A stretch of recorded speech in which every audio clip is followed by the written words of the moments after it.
Great. So happy to be here, and I'm very honored that the African Green Economy Summit was able to sort of accommodate us and invite us to the summit. So very grateful to Sanlam and the summit as well. So my job really as presidential economic advisor was to work really very closely with the head of state to try and imagine and gender design a more robust Namibian economy that had a much broader and more thriving secondary sector, trying to establish a strong manufacturing base in Namibia, and of course do that in a sustainable way. And I think this is where the green hydrogen part of it came along, because we know that in order to build a sustainable and thriving secondary sector, you need to be trading in goods that have great demand globally. And so we came to realize that mobilizing clean electrons and mobilizing clean molecules, which are key ingredients to make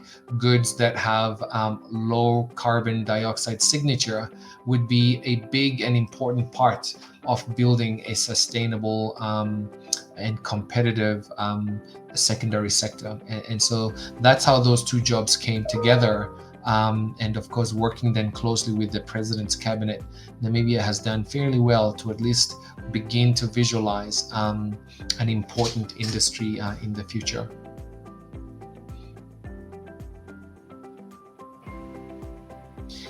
So really the vision started in 2020, sort of Q4. We started engaging some developers by October 2020.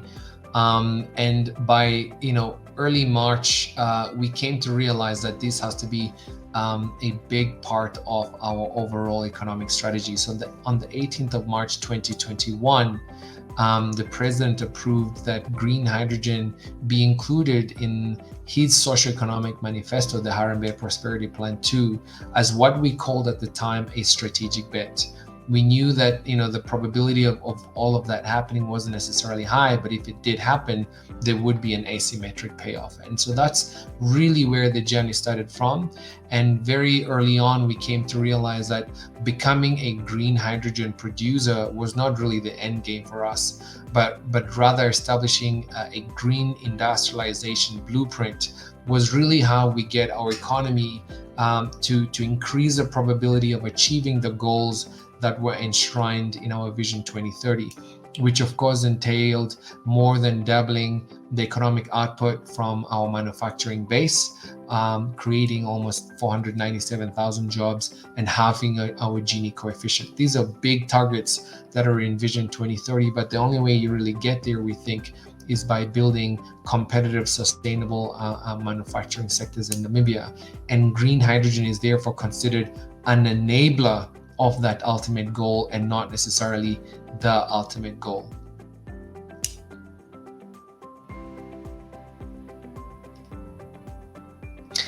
So within Namibia at the moment, and when people talk about green hydrogen projects, we have an interesting perspective on that. So we're not just looking at projects that are going to be producing molecules and looking at those as the green hydrogen projects, but we're also looking at projects that are going to be using the clean molecules to add value to minerals. So for example, at the moment, we've got about 3 pilot projects under development.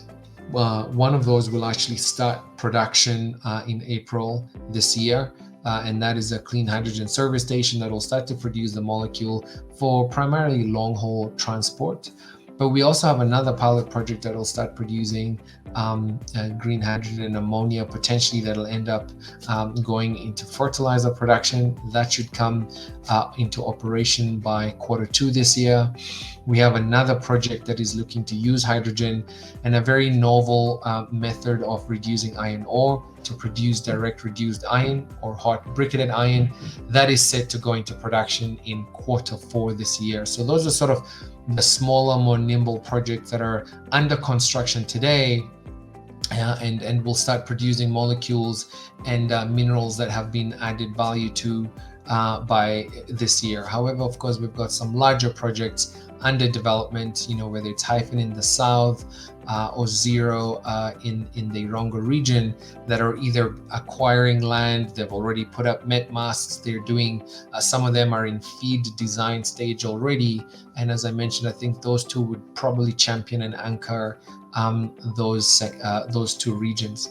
I think the other thing Namibia is doing that's important is, we're also exploring how to get our critical minerals not just extracted but processed cleanly. So we're doing some piloting with a lithium processing and enrichment in Namibia with Andrada, and of course we're exploring 2 rare earth mines as well. And why I mentioned this, and this is not green hydrogen, but to do green industrialization successfully, you also need to mobilize critical raw minerals. And if you can mobilize those minerals by using clean energy and clean molecules, you become a producer of competitive products into legislated markets that are going to start discriminating on those products based on their carbon content. And so as investors are coming to Namibia, there's actually a green industrialization blueprint that our late president, may his soul rest in peace, has actually, we were working with him quite closely on this blueprint, and it's going to go into cabinet. So as investors are researching Namibia, they should get their hands on this green industrialization blueprint that really brings all of these key elements together in order to build a dynamic and industrialized Namibia.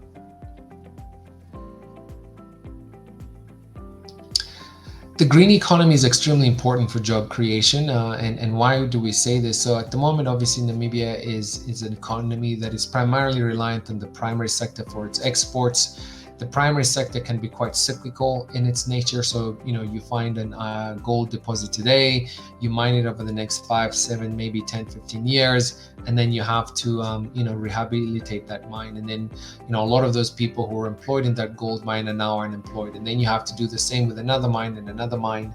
And of course, that is not necessarily a very stable way of building permanent employment. So whereas when you start entering into the manufacturing sector, if your products are competitive globally, you typically have a much longer time frame from development of these assets to operating them and producing these goods over a much longer time frame. So when you then start overarching manufacturing industries with, the strategic infrastructure that needs to get built, rail, ports, those strategic infrastructure typically also have a much longer time frame in terms of developing them. And of course, if you have a robust policy framework within your country, you can attract more and more industries as well. So at the moment, our green industrialization blueprint actually estimates that if we're able to move these pieces coherently, we should be able to create more than 250,000 jobs. Namibia at the moment has just over 370,000 formally employed people. So we would be making a significant dent in terms of our unemployment rate, which is obviously unacceptably high. And our estimates of the jobs that we need to create to meet the targets of 2.3% unemployment levels by 2030 are, we need to create almost 400,000 jobs. So the green industrialization effort takes us partway there. It doesn't take us all the way there. And this is why we need to stimulate all other sectors of the economy as well, including agriculture, tourism, pure energy security, and others. But the green industrialization component is definitely a very important contributor towards employment creation, and not just in Namibia, but really in the region, because we think Namibia should be able to offer clean electrons to the region through the SAPP, allowing our neighbors to industrialize sustainably as well.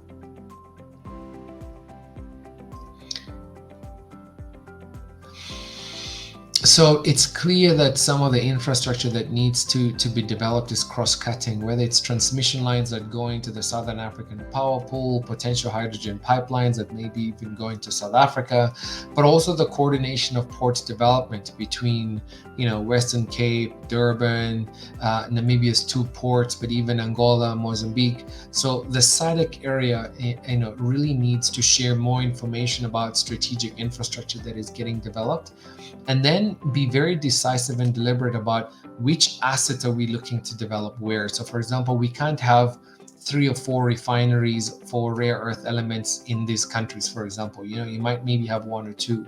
South Africa and Zimbabwe have most of the platinum resources in the world. So perhaps, if you're going to be developing electrolyzers that need platinum, perhaps a concentration of those value-adding plants in that area might make sense.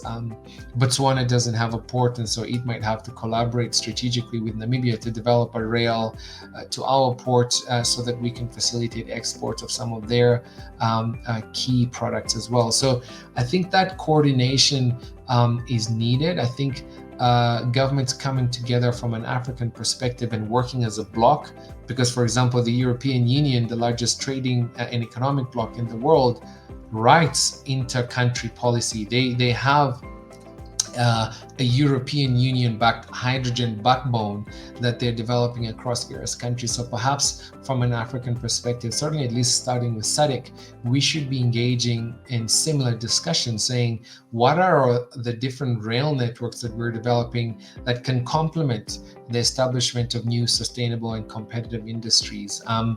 What offtakes could we facilitate from one another in order to bring into action the African Continental Free Trade Area, where perhaps, if there is a rare earth element refinery in Namibia, rare earth deposits from other places that are getting mined could come to that facility in Namibia, and where other copper deposits exist and cobalt, those could go to DRC and Zambia, because DRC and Zambia want to, for example, make battery precursors with their cobalt.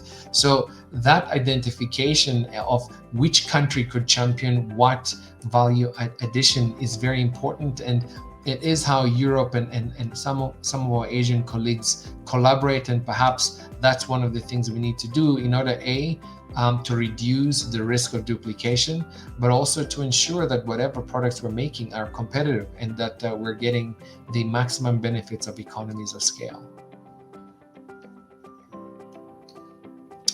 I think at this point in time, for the green economy, for green hydrogen, 2 key challenges we see are offtake. The product is going to be more expensive than its carbon intensive alternative or cousin. And so the customers need to be willing to pay a higher price for this more expensive product. Now, their own governments are putting in place taxes, quotas, subsidies in order to try and reduce the cost of this product, and certainly to try and induce the industrial customers to use cleaner molecules and cleaner minerals. But at the same time, on our side, we need to do a lot more to reduce the cost of capital, right? Which typically starts emanating from the cost of capital associated with country risk, and then you add a whole bunch of other risk parameters. So working together with our more developed nations and our customers to reduce the cost of the risk and of building these assets in the global south, and therefore the cost of capital, should result in a lower cost of product. So our estimates are, for every 1% drop in the cost of capital, you get a 6 to 7% corresponding drop in the cost of the product. So that is one area, and the other area is, of course, making sure that there is these offtake support mechanisms to reduce the impact on the buyers. So I think that's one area that certainly requires calibration, coordination between producer nations and consumer nations and their intermediate customers. But the other one that I think personally is not spoken about a lot, specifically for Namibia and South Africa, is these projects will have an impact, right, on biodiversity hotspots. Specifically for Namibia and South Africa, the succulent Karoo biome is an area that could get impacted both by the Hyphen project and the Buchubai project. And so collaborating as a country to make sure that we're minimizing the impact on that biodiversity hotspot could lead to more effective permitting from an environmental and impact assessment. So I think collaboration in that area would be important as well, and I think that could be a potential challenge. Maybe the one last one was just to make sure that the infrastructure being used is not dominated by the first mover, right? So common user infrastructure and the principles attached therein, I think, will be another critical element that could be a challenge if not addressed properly. This industry is a very dynamic space. There's lots of learnings, right? And for, Africa is actually at the coalface of this developing new space, and not laggards, and we're only learning after others have developed a space. So I think that's very exciting. It's great to see young Africans moving back into Namibia, back into Kenya, from overseas, saying, I want to come back home and be a party to this exciting journey. And I'm bringing this and these skills that I learned when I was building the 200 megawatt electrolyzer with Rotterdam, or I'm bringing this and this skill from working with the European Investment Bank. I understand how DFIs and IFIs are, sort of governed, and what is required for them to mobilize a capital. So I find that to be a very exciting part of this industry. It's new, it's developing, we're all learning, but most importantly, it's acting as a magnet for bringing talent back home. And I can't wait for that talent to be effectively deployed, so that we can all start building our nations with our own bare hands, and with our sort of like-minded partners as well. At this point in time, I think the one thing I'd love to add is, countries and projects need to be strategic in mobilizing blended financing. Not all capital is not made the same. It requires different levels of return, and it has different risk appetite. So, in Namibia, we're working very closely with the climate fund managers, Invest International, and others in order to mobilize blended financing in a structured manner, so that our pension funds can get involved, and so that we can reduce the cost of capital of building these specific projects and their associated infrastructure. And so from that perspective, I know from a climate fund manager's perspective, Sanlam is a 50% shareholder, but Sanlam has been a very progressive, I think, investor, or at least backer of this concept of putting together a blended financing fund that is definitely being deployed in Namibia and around the world.